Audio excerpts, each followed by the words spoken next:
Why is that? I'll let you figure the 2 and 2 here, and you'll come up with 4. Now, let's go back to the health care debate, the health insurance reform debate, really, because the Obamaites are not really after health care reform. They're after grabbing the insurance industry and controlling it because there's trillions of dollars to be made over a 10-year period. Make no mistake about it, this is the Chicago gang at work. It has the Chicago hands all over it. There's an article from the New York Post by Betsy McCarthy from July 24th called Deadly Doctors. So you say, well, it's the Post, and they're a tabloid, and they make things up. Well, they quote Dr. Ezekiel Emanuel, the brother of White House Chief of Staff Rahm Emanuel, who is now a health policy advisor at the OMB and a member of the Federal Council on so-called comparative effectiveness research, something again out of the ex-Soviet Union. And what Emanuel wrote should make every American frightened. He should be fired immediately. He should be thrown off the health care committees. This guy should be looked at with tremendous fear. These Emanuel brothers are very, very, very dangerous brothers. I want you to read this. He wrote in the Journal of the American Medical Association, remember who this is. This is Barack Obama's Chief of Staff, Rahm Emanuel's brother, Ezekiel Emanuel. 2 guys from wherever. 2 little guys from wherever. And what the brother writes is this. He says, doctors take the Hippocratic Oath too seriously.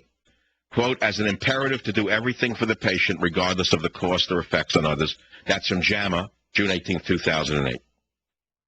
Emanuel wants doctors to look beyond the needs of their patients, you hear, and consider social justice, such as whether the money could be better spent on somebody else. Emanuel believes that communitarianism should be used to guide decisions. Communitarianism is a code word for communism. He said medical care should be reserved for the non-disabled. I'll repeat that. Emanuel's brother says that medical care should be reserved for the non-disabled, not given to, quote, those who are irreversibly prevented from being or becoming participating citizens, close quote. He said that, and it was published in the Hastings Center Report, November, December 1996. In The Lancet, a very serious medical journal from England, January 31st, the same Emanuel defends discrimination against older patients. Here's what Emanuel says, the communitarian, quote, unlike allocation by sex or race, allocation by age is not invidious discrimination. Every person lives through different life stages rather than being a single age. Even if 25-year-olds receive priority over 65-year-olds, everyone who is 65 years now was previously 25 years. So says Ezekiel Emanuel. And now you know why the Chicago gang wants to rush this through Congress. But you only know the part of it. You only know the inhuman part of it. What you're not seeing is the follow the dollar part of it. Because once they put the private insurance companies out of business, and once they get to insure you with government insurance, you can guarantee that they'll manage it just as well as they manage the U.S. Post Office. And you can guarantee yourself that management of American health care under the Emanuel brothers and their minions will be as valuable as the U.S. dollar is since it's been taken off the gold standard. Every dollar, of course, is worth the paper it's printed on and nothing more. I can guarantee you that the healthcare system, once it is hijacked by these 2 brothers, will have the same value as a paper dollar. This is the Savage Nation. I'll take your calls.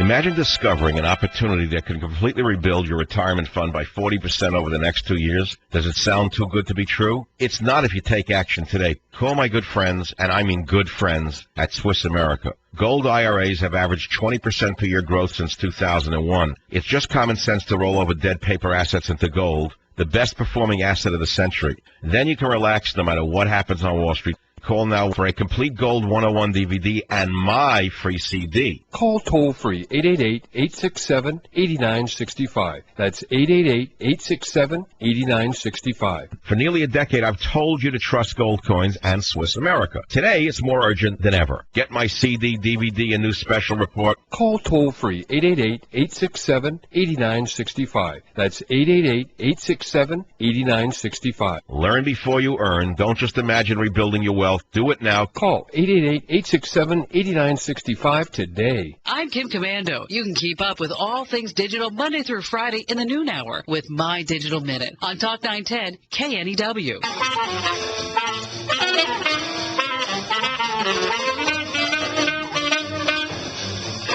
Who is this guy? I don't recognize him.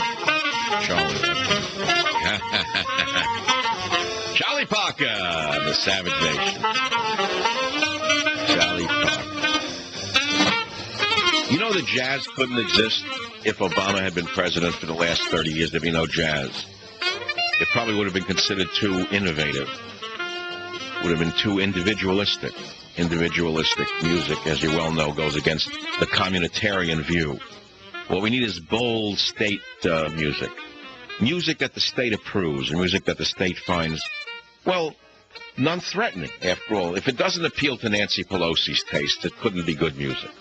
Now, I don't know whether or not she approves or disapproves of jazz. I know that she disapproves of anyone who goes to public meetings and actually turns it into a town hall meeting by speaking out. She says that that is un-American. I'm quoting her right now from the USA Away newspaper. I call it USA Away since it's never made a nickel. Nobody even knows who funds it. Nobody knows how it exists if it's always lost money. But the newspaper USA Away quotes Nancy Pelosi and Steny Hoyer saying that anyone who goes to a town hall meeting and speaks out is un-American. Now, what's interesting to me is a while back, Hillary Clinton made a statement about such un-American behavior, which I'd like you to listen to. Go ahead, play the I am sick and tired of people who say that if you debate and you disagree with this administration, somehow you're not patriotic, and we should stand up and say we are Americans and we have a right to debate and disagree with any administration. Even a clock is right twice a day. I mean, I have to agree with her. And I totally agree with her. We should have a right to speak out, and I don't think it's un-American, Nancy, to speak out at a town hall meeting. Of course, what kind of town hall meeting the Democrats are used to is the type the Soviets used to run in the ex-Soviet Union, where a member of the Politburo would go in, and anyone who spoke was pre-selected, as you have in the Washington Press Corps, where the men without private parts congregate, and the women in whatever. Where the boys with kilts congregate with pancake makeup, and if Obama appears, they practically get on their hands and knees. That's the kind of Soviet press we have today. Savage. Hi, it's Roger Hitchcock coming up at 7 on Talk 910 KNEW. Right now, Michael Savage.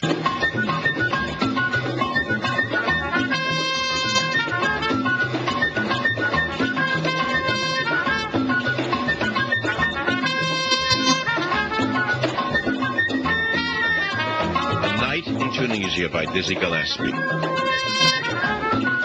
don't know why they called him Dizzy, but of course with a first name like that, he would be a prime candidate to be managing the Obama health care reform plan, in that the more you look at it, the dizzier you get. And it seems to me that the people who are devising these plans are dizzier than Gillespie himself. As a matter of fact, when you hear Nancy Pelosi unwind and say that anyone who goes to a town hall meeting and speaks out honestly is un-American, we come to believe that the dizzy ones are running America. Health insurance reform is what they call it now. No longer health care reform. Now it's health insurance reform. Mammograms. They're promising you regular checkups and tests and mammograms. If only you'll sign on the dotted line. Now, it may be true that you'll get a free mammogram from big medicine, and I doubt very much that they would not want to give you a regular checkup, because that way they can check up on you regularly and see if you're a regular citizen. You must get a regular checkup from Obama's government health plan, because that way they can see if you're a regular citizen or you're doing something wrong. How better to keep a check on the citizens than to have them come into your office for a mandatory regular checkup? That way they can monitor your blood, they can monitor your looks, and they could see if you're a good Purdue chicken, still useful in the coop. Because if you're no longer useful to the coop, according to the communitarianism system that Ezekiel Emanuel believes in, why then that chicken must be ejected from the coop. You see, old Ezekiel Emanuel has spoken out and written out and quite a bit now, and it came up in an article in the New York Post July 24th called Deadly Doctors by Betsy McCarthy. And in this, it's clear that he wants to ration care and cut it off for the disabled. Emmanuel wants doctors to look beyond the needs of their patients and to consider social justice, such as whether the money could be better spent on somebody else, such as an illegal alien. See, a young illegal alien has many years ahead of her or him. Doesn't matter whether they're a citizen, because we're all humans, according to Ezekiel Emanuel. Now, it could be that there's an American who fought in World War II, who's now 85, who has dementia, but according to Ezekiel Emanuel, he shouldn't get care for his dementia. Or perhaps he fought in World War II and he has Parkinson's. Well, he's had a good life, according to the communitarianism system,